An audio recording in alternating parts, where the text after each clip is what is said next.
Your live interactive Weather Authority coverage will begin shortly.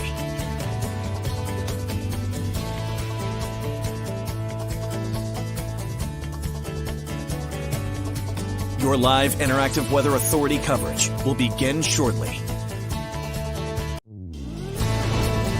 Your live Weather Authority coverage starts right now. Good afternoon. We're halfway through the work week. It is Wednesday.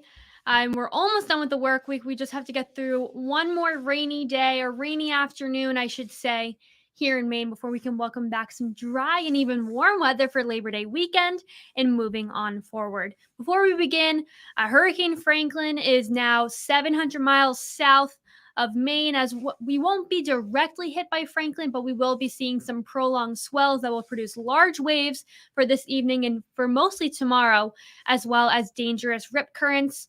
Rip currents cannot be forecasted as they will be underwater, but because of these prolonged swells, there will definitely be some over the next couple of hours heading into tomorrow. So let's get right into it, what we can expect with these rip currents. Let me pull up the graphics.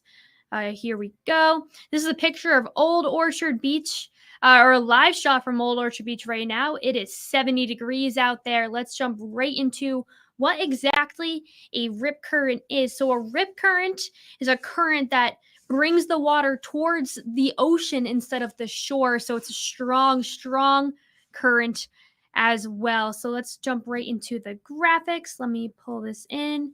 Here we go. All right, so rip currents usually happen under the water. They occur when the water pressure begins to build behind the sandbar. The water will move parallel along the shoreline until it falls upon a break in the sandbar. There, the suction can begin and can be created as well, and will pull a swimmer through. So here's a graphic from NOAA, from NWS as well. The Coast Guard of Northern New England actually put out a statement about these rip currents for the next couple of hours for today as well as tomorrow. So moving forward, depending on where you are in the state, the risks are actually different, but all of the impacts are from Hurricane Franklin. So let's check out these statements in the advisories right now. More so in southern Maine and mid-coast Maine, expect very dangerous rip currents that'll continue on. This threat will continue until 8 p.m. on Thursday, so tomorrow night. If you're down east in down east Maine, there's a high surf advisory there and also a chance for rip currents as well. That will expire at 11 p.m. on Thursday night. So experts will also tell you, and I'm telling you too, try not to swim if you're not a strong swimmer in an area where there could be rip currents as well, especially if, like I said, if you're not a strong swimmer. But if you do get caught up in a rip current, remain calm and try to swim along the shoreline until you can escape the pull of the current. If you can't swim, however, you can float. Float on your back until the current begins to slow down, more so ride the current until it slows down, and then swim to shore. Something else to also keep your eyes peeled for are sneaker waves. They will actually sneak up on you as well. They will catch you off guard. It's when the larger waves reach further up in the beach than anticipated. So overall, I will say that Thursday looks to be a beautiful beach day, especially here in Maine, but this threat will continue. Interestingly enough as well, there is a blue supermoon for tonight. I'm going to be covering information about the rip currents as well as sneaker waves tonight on CBS 13 at 5:30, on CBS 13 at 6. Meteorologist Ryan Munn has more information on what you can expect with the pulls of the tides based off this blue supermoon that will be in the area as well. So we'll have more information on CBS 13 at 5:30 this evening on what you can expect with rip currents. Be very, very careful if you are near the beach for tomorrow. Even mariners should be aware as well.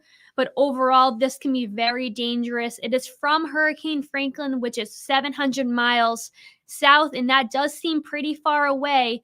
But the prolonged swell, so periods of long winds and large waves, can increase the chance and will bring some rip currents as well. You cannot see rip currents. They happen under the water if you're just hopping on right now. So overall, be very, very aware. And if you do get stuck in one, here is what you should do. You should Try not to fight the current. Stay calm and reserve your energy as well.